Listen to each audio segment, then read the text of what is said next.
going on, everybody? This is 40B Nasty. I'm here to show you an update with my Neocaridina mixed shrimp tank. This is a freshwater tank. You can see I got a sponge filter over there. I got one on the intake that goes up into a hang off the back filter. Well, this has been like great filtration for my tank. I have not had a problem with ammonia or nitrites. The nitrates I just remove with water changes. Pretty simple. I had planaria in this tank, so I went and bought some no planaria. Well, this stuff is not very snail safe, I'll tell you that right now. If you got any snails in your tank and you kill those things off with this stuff, even doing the regular recommended amount of dose, you might have an ammonia spike, which would be bad for your tank. Thank God when I did it, I only had about like 8 ram's horn snails in there. Now I have about like 1 or 2. And I think that was because they were babies when I did dose the stuff and it didn't affect them. So, don't use no planaria if you want to keep your snails. I'll just say that.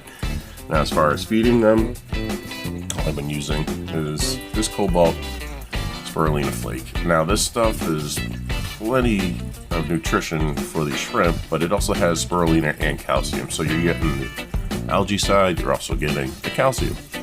So they're taking that for the intake. As far as your baby shrimp, go to an organic store, pick this stuff up. It's called raw spirulina powder. It's 100% raw spirulina. So you just take your finger, you dip it in the powder, and you just take your finger, stick it in the water like this, and then rub it like that, and that'll send the powder into your tank. Don't use a bunch of it. Remember, they're shrimplets, they're tiny. I'm talking tiny. See them right there on the wall? A little tiny one, right there, looking at the other one.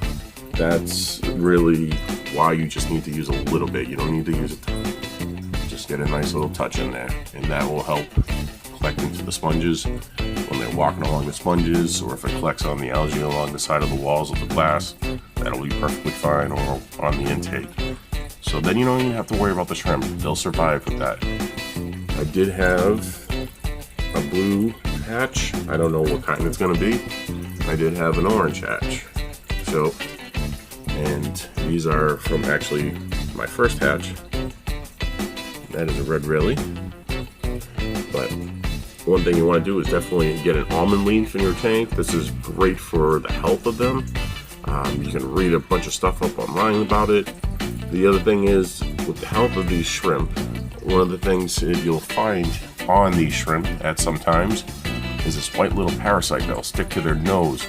Well, if you want to get rid of that parasite, that no planaria does somewhat work.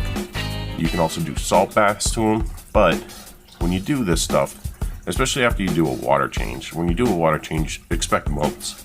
So what you do is you go in for like the next week or so and watch your tank. Pull all the molts out that you can. That's what I did. That's what these are. I've gotten like 8 this week. I only did half of a water change from what I really wanted to do. My TDS is fine, my GH is fine, KH, pH, all that stuff is fine. So what I've been doing is just pulling those molts out, making sure the hatchlings of this parasite that sticks onto these guys' noses all get pulled out, because they leave a little egg sac on the side of their bodies or on their face. So just be careful with that part, and you know, enjoy your shrimp as they hang out together. Look at these little guys. Pretty cool, huh? That's what it's all about. This is my mama. She's always pregnant. She is right now. My carbon really right there. She's also buried. One right next to her is buried. This tank's been awesome, guys. Go get yourself a shrimp tank. It's very enjoyable, very easy too.